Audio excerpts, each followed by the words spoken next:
உலகெங்கும் இருக்கும் spiritual tax Tamil அன்பர்களுக்கு டிவைன் தினேஷன் அன்பான வணக்கங்கள். 2026 புத்தாண்டு வாழ்த்துக்கள்ங்க. எல்லாருக்கும் இந்த புத்தாண்டு சூப்பராக இருக்க போது. இதில் யார் யாரெல்லாம் ஜாக்பாட் ராசி, யார் யாரெல்லாம் கொஞ்சம் ஜாகிரதையாக இருக்கணும், யார் யாருக்கெல்லாம் பணம் நிறைய வரப்போகுது, யார் யாருக்கெல்லாம் வேலை கிடைக்க போகுது, யார் யாருக்கெல்லாம் திருமண வாழ்க்கை அமைய போகுது, யார் யாருக்கெல்லாம் குழந்தை பாக்கியம் இருக்குது, எந்தெந்த ராசிக்கு என்னென்ன நல்லது நடக்க போகுதுன்றதை நம்ம ஃபஸ்ட்டு மேஷம்லேருந்து மீனம் வரைக்கும் ஃபுல்லாக எல்லாத்தையும் பார்க்க போகிறோம். வாங்க பார்ப்போம்.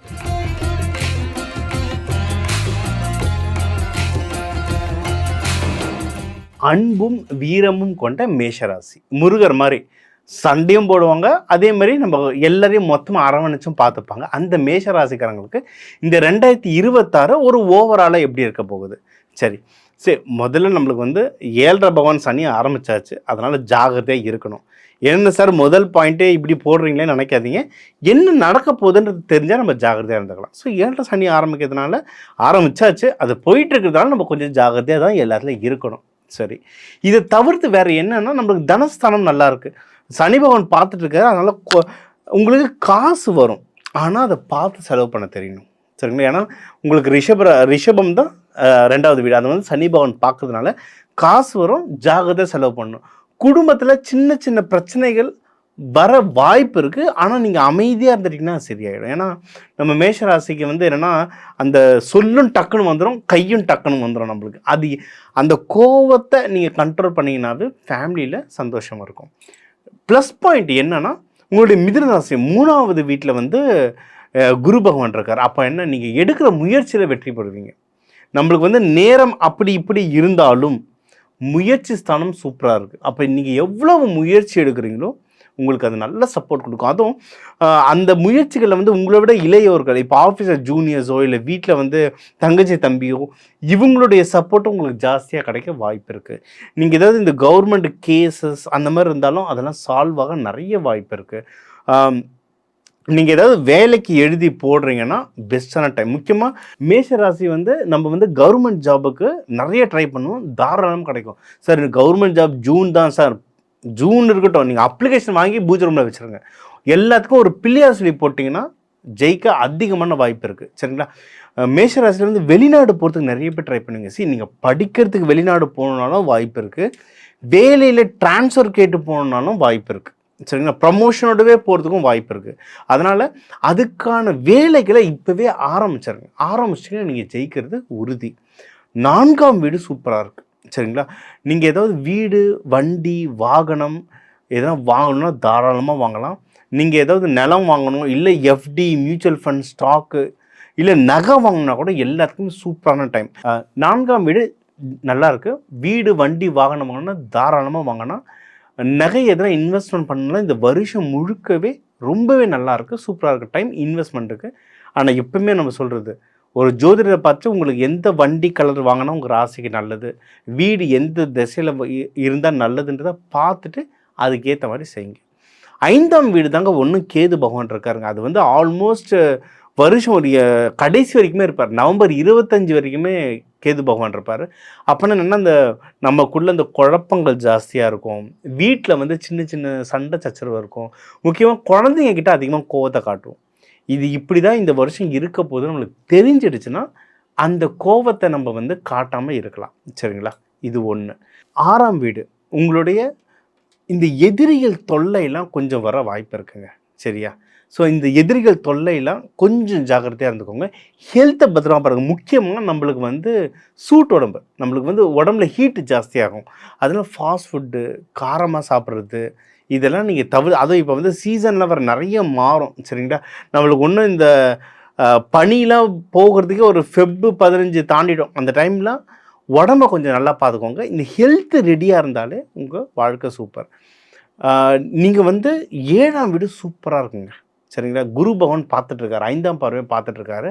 அதனால் கல்யாணத்துக்கு பொண்ணு மாப்பிள்ளை பார்க்குறவங்க ரொம்ப நல்ல டைம். இந்த வருஷம் கல்யாணம் கை கொடுத்துக்கு நிறைய வாய்ப்புகள் இருக்குது.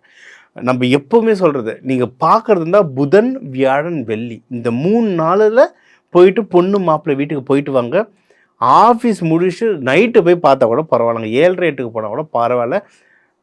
சாட்டர்டே சண்டே மட்டும் போகாதீங்க, அது அந்த அளவுக்கு சக்ஸஸ்ஃபுல்லாக இல்லை. சரிங்களா? இன்னொன்று, இப்போ ஏற்கனவே கல்யாணம் ஆனவங்களும் இந்த சனி பயிற்சியில் சின்ன சின்ன சண்டைகள்லாம் வீட்டில் வந்திருக்கும். அது எல்லாமே இந்த வருஷம் சரியாகுங்க. ரொம்ப நல்லாயிருக்கு. ஓகே. அதே மாதிரி வேலைக்கு யாராவது பார்ட்னர்ஷிப்லாம் ட்ரை பண்ணிங்கனாலும் உங்களுக்கு கிடைக்க வாய்ப்பு இருக்குது.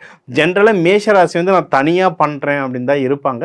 ஆனால் கூட இப்போ பரணி நட்சத்திரமெல்லாம் இருந்தீங்கன்னா கூட யாரும் ஒரு சப்போர்ட் இருந்தால் நல்லா இருக்கும்னு நினைப்பீங்க. அந்த சப்போர்ட்டெல்லாம் இந்த வருஷம் வருங்க. அதுக்கு அதிகமான வாய்ப்புகள் இருக்குது. அதே மாதிரி நீங்கள் கடன் கொடுக்கறது வாங்குறது, நீங்கள் கடன் வாங்கணுன்னாலும் இந்த தடவை இந்த வருஷம் உங்களுக்கு வரும். அதுக்காக கடன் வருதுன்னு நிறைய வாங்கிடாதீங்க. உங்களுக்கு வந்து தேவைப்பட்டுதுன்னா மட்டும் வாங்குங்க. அது ரொம்ப நல்லது. கடன் கொடுக்கும் போதும் கொடுக்குங்க. ஆனால் அதுக்கான ஒரு டாக்குமெண்ட் வச்சுக்கிட்டிங்கன்னா எல்லாமே சேஃபாக இருக்கும். கோவிலுக்கு நிறைய போகிற மாதிரி இருக்கும். நீங்கள் கோவில் போக போக இந்த வருஷம் ரொம்ப வளருவீங்க. இந்த வருஷம் உங்களுக்கு வந்து ஆன்மீக வருஷம். கோவில் எவ்வளவு போகிறீங்களோ அவ்வளவு நல்லது. போயிட்டு ஒரு நெய் தீபம் போட்டிங்கன்னா ரொம்ப நல்லது.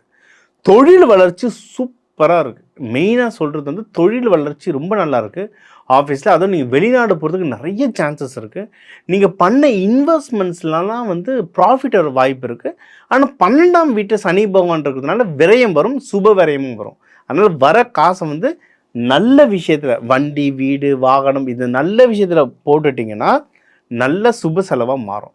ஸோ இந்த 2020 வந்து ரொம்ப நல்லாயிருக்கு. நீங்கள் வழிபட வேண்டிய தெய்வம் முருகர், துர்கை, யோக நரசிம்மர், சக்கரத்தாழ்வார் இவங்களெல்லாம் நீங்கள் செவ்வாய்க்கிழமை செவ்வாய் ஹோரையில் நெய் தீபம் போட்டு நீங்கள் வழிபட்டிங்கன்னா ரொம்ப நல்லாயிருக்கும்.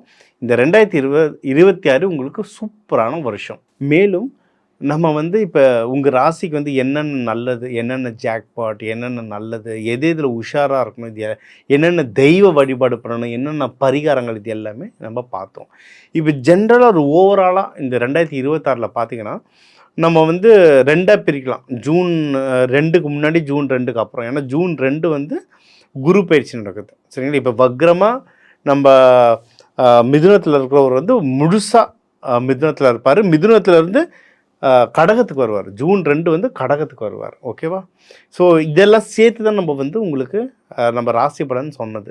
ஒன்று குரு மாறுறார், இன்னொன்று வந்து ஜூலை 27 அந்த மாதிரி டைமில் வந்து சனி பகவான் வக்ரம் அடைவார். அதாவது மீனத்திலேயே வக்ரம் அடைவார். சரிங்களா? அப்போ இன்னும் கொஞ்சம் பலன்கள்லாம் மாறும். ஸோ அதையும் சேர்த்து தான் உங்களுக்கு பலன் சொல்லியிருக்குது.